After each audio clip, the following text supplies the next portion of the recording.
Une révélation historique qui change tout. Des sources proches de l'Élysée, le palais présidentiel français, viennent de révéler quelque chose d'explosif. Emmanuel Macron, le président français, a sommé Paul Biya de résoudre ses différends avec Issa Chiroma Bakary. Sommé, pas suggéré, pas proposé. Sommé, c'est un ordre de Paris vers Yaoundé. Macron dit à Biya, trouve une solution avec Issa, le vainqueur de l'élection présidentielle du 12 octobre 2025. Règle ça, maintenant. Et Biya a obéi. Il a envoyé des émissaires, Grégoire Owona et Henry Aïbé Aïssi, ses hommes de confiance, ses négociateurs, pour rencontrer Issa ou ses représentants et faire une offre massive. Plus de 10 postes ministériels, des postes dans l'appareil d'État, des postes d'ambassadeurs à travers le monde, une fortune, du pouvoir, de l'influence, tout ça pour Issa et son camp, à condition qu'Issa accepte, qu'il reconnaisse la victoire de Biya, qu'il arrête de contester, qu'il rentre dans le rang, c'est l'offre. La tentative d'achat, la corruption ultime et la réponse d'Issa, un refus, net, total, catégorique. Issa Chiroma Bakary refuse l'offre, il refuse les 10 ministères.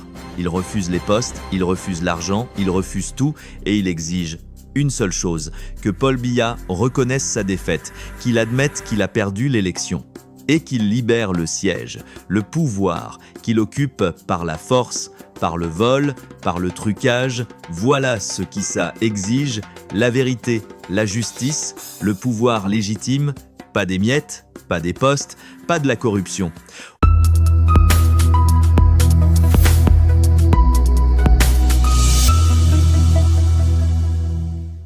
L'histoire de Macron qui force Biya à négocier, l'histoire de Biya qui tente d'acheter Issa, et l'histoire d'Issa qui refuse tout et exige le pouvoir, le vrai pouvoir, celui qu'il a gagné. Le 12 octobre, par le vote du peuple camerounais, c'est l'histoire d'un héros qui ne se vend pas et d'un dictateur qui essaye de l'acheter pour sauver sa peau. Attachez vos ceintures, parce que cette histoire prouve une chose, Issa Chiroma Bakary ne se vend pas, il ne négocie pas, il ne se soumet pas, il veut ce qui lui revient, le pouvoir, qu'il a gagné démocratiquement. Commençons par Macron, Emmanuel Macron, président de la France, le maître de Biya, celui qui peut faire et défaire les présidents africains, celui sans qui Biya ne pourrait pas rester au pouvoir. Depuis des décennies, la France soutient Biya, militairement, économiquement, diplomatiquement. Sans la France, Biya serait tombé depuis longtemps. Alors quand Macron parle, Biya écoute. Quand Macron ordonne, Biya obéit. C'est comme ça, c'est la France-Afrique. Et aujourd'hui, Macron a parlé. Selon des sources proches de l'Élysée, des sources fiables.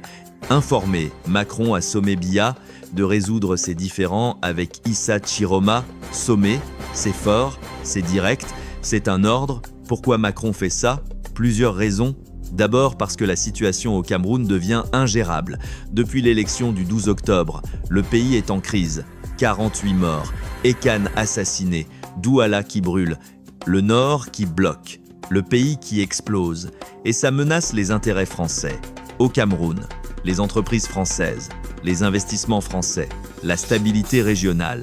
Macron ne peut pas laisser le Cameroun sombrer dans le chaos. Deuxièmement, parce que Macron sait, il sait qu'Issa a gagné l'élection. Les services français le savent. Ils ont les preuves, les procès-verbaux réels, les vrais chiffres. Issa a gagné, Biya a volé, c'est un fait. Et Macron ne peut pas soutenir indéfiniment un voleur, un fraudeur. Un dictateur qui massacre son peuple, ça fait mauvaise presse. Pour la France, pour Macron, qui se présente comme défenseur de la démocratie, alors il faut une solution. Troisièmement, parce que Macron protège déjà Issa et sa famille. Au Nigeria, c'est Macron qui a demandé à Tinubu de protéger la famille d'Issa contre les tentatives d'extradition de Biya. Macron sait qu'Issa est le président légitime et il prépare l'avenir. La transition, le Cameroun après Biya, avec Issa. Alors Macron somme Biya, trouve une solution avec Issa, négocie, partage le pouvoir ou prépare ton départ. Mais règle ça, maintenant, c'est l'injonction, l'ordre de Paris. Et Biya obéit. Il ne peut pas faire autrement. Sans Macron, il est fini. Alors il envoie des émissaires. Grégoire Owona, secrétaire général du RDPC, le parti au pouvoir, bras droit de Biya, négociateur en chef, l'homme des basses œuvres, et Henry Aibé Aïssi, autre homme de confiance, chargé de missions délicates. Ces deux-là, plus d'autres, dont les noms ne sont pas révélés, sont envoyés en mission rencontrer Issa ou ses représentants pour négocier, pour faire une offre que Biya ne peut pas refuser. Pense-t-il? L'offre est massive. Plus de 10 postes ministériels, 10 ministres ou secrétaires d'État. Pour Issa et son camp, ses fidèles, ses soutiens. Choisissez qui vous voulez. Les ministères que vous voulez. Économie, finance, défense, intérieur, ce que vous voulez. Plus des postes dans l'appareil d'État. Directeurs généraux, présidents de conseils d'administration, des sociétés d'État, des agences, tout plus des postes d'ambassadeurs à travers le monde, Paris, Washington, Londres, Bruxelles, New York, les grandes capitales, les postes prestigieux, tout ça pour Issa et son camp. C'est l'offre, une fortune, du pouvoir, de l'influence, des avantages, de l'argent. Tout ce qu'un politicien camerounais peut rêver, normalement. Parce que normalement, au Cameroun, c'est comme ça qu'on règle les différends. On achète, on corrompt, on partage les postes, les ministères, l'argent, et tout le monde est content. C'est le système.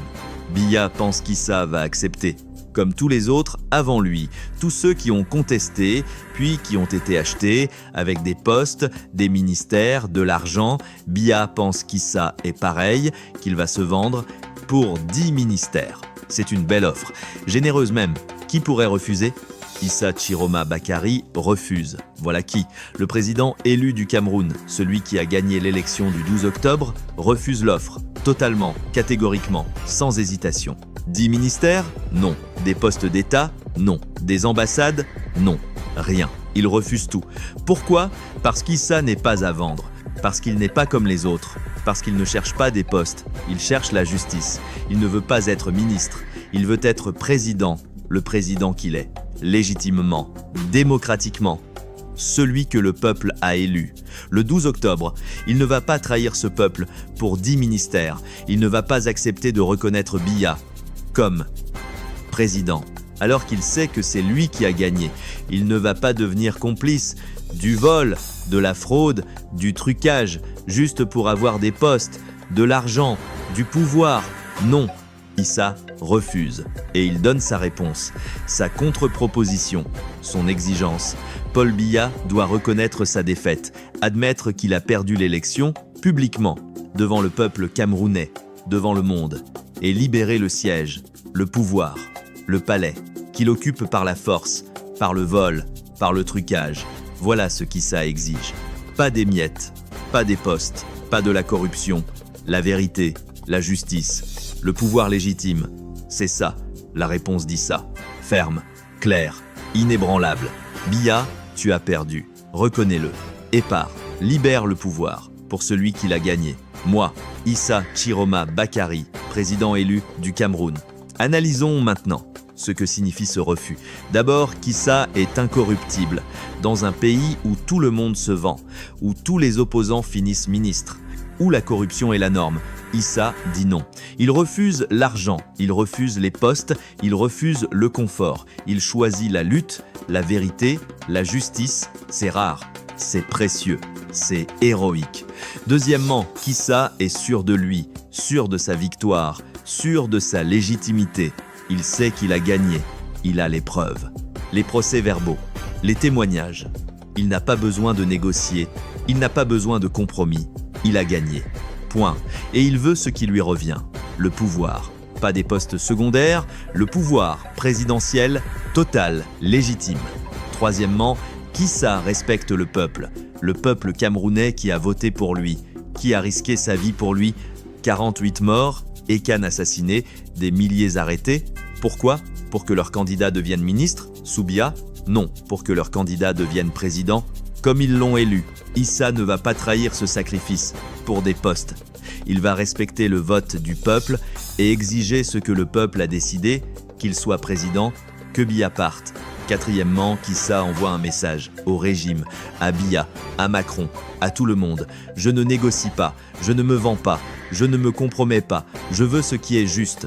ce qui est légitime, ce qui est démocratique, le pouvoir que j'ai gagné et rien d'autre, c'est un message fort, puissant, qui change la donne, qui montre qu'Issa n'est pas un opposant ordinaire, qu'on ne peut pas l'acheter, qu'on ne peut pas le compromettre, qu'il ira jusqu'au bout, pour la vérité, pour la justice, pour le peuple. Comparons maintenant avec les autres opposants camerounais qui ont contesté puis accepté des postes, des ministères, de l'argent et qui sont devenus complices du régime qu'ils combattaient. Combien sont-ils?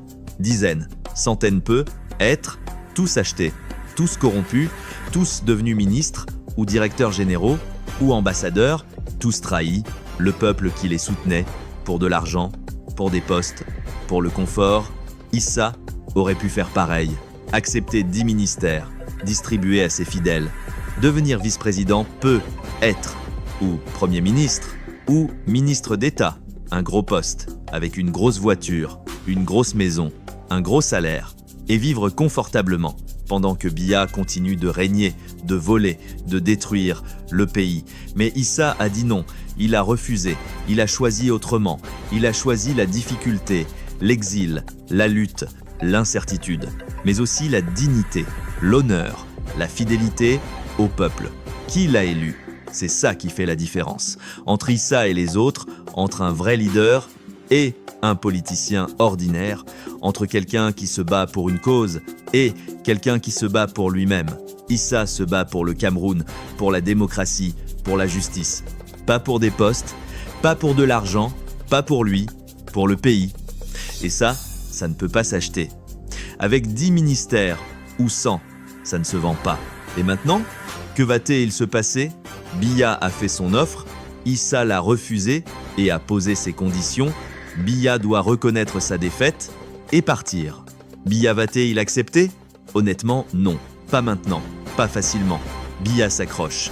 Depuis 43 ans, il ne va pas partir volontairement, juste parce qu'Issa le demande. Mais la pression augmente. De Macron, de la communauté internationale, du peuple camerounais, de l'armée peut être, bientôt, de partout. Et Biya est vieux, fatigué, malade peut être, 92 ans. Il ne peut plus tenir éternellement. Alors plusieurs scénarios. Scénario 1, Biya refuse de partir. Continue à s'accrocher, la crise s'aggrave, le peuple se soulève plus fort, l'armée bascule, Biya est renversé, capturé, comme Maduro au Venezuela, Issa revient, prend le pouvoir, légitime. Scénario 2, Macron augmente la pression, coupe le soutien à Biya, militaire, économique, diplomatique. Biya est forcé de négocier pour de vrai, pas avec des postes, mais une vraie transition. Il accepte de partir progressivement en échange de garanties pour lui, sa famille, ses biens. Issa accepte une transition pacifique. Biya part. Issa prend le pouvoir. Scénario 3, Biya meurt ou devient incapable physiquement, mentalement. Le régime s'effondre. Sans lui, les clans se battent. Le chaos. Puis l'armée intervient, appelle Issa pour stabiliser. Issa revient, forme un gouvernement de transition puis des élections qu'il gagne légitimement. Cette fois, sans trucage. Scénario 4, le plus improbable mais possible. Biya a un sursaut de lucidité, d'honneur. Il réalise qu'il a perdu, que le peuple ne le veut plus, qu'il a 92 ans, qu'il est temps de partir dignement. Il reconnaît sa défaite publiquement, appelle Issa pour lui transmettre le pouvoir. Issa revient, triomphalement, accueilli par des millions de Camerounais, dans les rues, qui célèbrent la victoire de la démocratie, la chute du dictateur, l'arrivée du président légitime. C'est le plus beau scénario, mais le moins probable, connaissant Biya. Mais ce qui est sûr, c'est qu'Issa a gagné cette manche, cette bataille morale, politique, historique, en refusant les 10 ministères, en exigeant le pouvoir. Il a montré qui il est, ce qu'il veut, pourquoi il se bat, pas pour lui, pour le Cameroun, pour la vérité, pour la justice. Et ça change tout, parce que maintenant, le peuple sait. Issa ne se vend pas, Issa ne trahit pas, Issa ne négocie pas avec les dictateurs, Issa exige ce qui est juste, ce qui est légitime, le pouvoir qu'il a gagné, et ça motive le peuple à continuer de se battre à Douala, au nord, à l'est, partout, parce qu'ils savent que leur leader ne les abandonnera pas, ne les trahira pas pour des postes ou de l'argent, qu'il ira jusqu'au bout avec eux, pour eux. C'est puissant, c'est mobilisateur, c'est révolutionnaire et ça fait peur à Biya, à son régime. Parce qu'un leader qu'on ne peut pas acheter, c'est un leader qu'on ne peut pas contrôler, qu'on ne peut pas neutraliser, qu'on ne peut pas arrêter, sauf en le tuant, comme Ekan. Mais Issa est protégé par Macron, par Tinubu, par Barrot, par la communauté internationale. Biya ne peut pas le tuer, alors il essaie de l'acheter, mais ça ne marche pas. Issa refuse et exige le pouvoir. Biya est coincé entre Macron qui le somme et Issa qui refuse, entre le peuple qui se soulève et l'armée qui hésite, entre son âge et son refus de partir. Biya est coincé et il va tomber bientôt. C'est sûr maintenant. Voilà l'histoire. Emmanuel Macron somme Paul Biya de résoudre ses différends avec Issa Chiroma.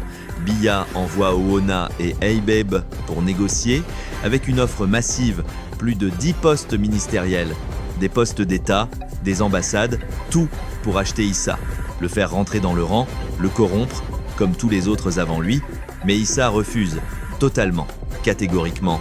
Il ne veut pas de poste, il ne veut pas d'argent. Il veut une seule chose, que Paul Biya reconnaisse sa défaite, qu'il admette qu'il a perdu l'élection du 12 octobre et qu'il libère le siège, le pouvoir, qu'il occupe par la force, par le vol, par le trucage. C'est l'exigence d'Issa.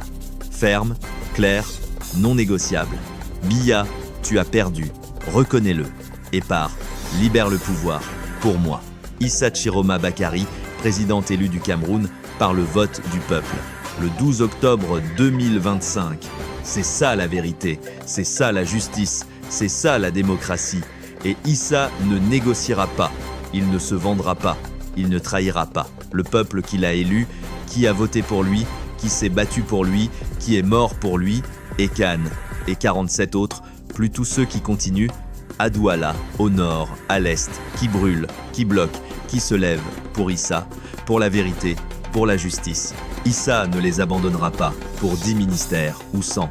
Il veut ce qui leur revient, ce qu'ils ont décidé le 12 octobre. Qu'il soit leur président, leur vrai président, élu, légitime, démocratique. Pas un ministre sous Biya, pas un complice du voleur, mais le président. Qui va remplacer le voleur? Qui va le juger? Qui va le condamner? Qui va reconstruire ce que le voleur a détruit pendant 43 ans? C'est ça, la vision d'Issa. C'est pour ça qu'il refuse les 10 ministères. C'est pour ça qu'il exige le pouvoir total, légitime, présidentiel. Partagez cette vidéo massivement, que tous les Camerounais sachent, que tous comprennent. Issa ne se vend pas, Issa ne négocie pas, Issa exige la vérité, la justice, le pouvoir qu'il a gagné et qu'il prendra avec le peuple, contre Biya, contre le régime, pour le Cameroun, le nouveau Cameroun, celui de la démocratie, de la justice, de la liberté, celui qui arrive maintenant.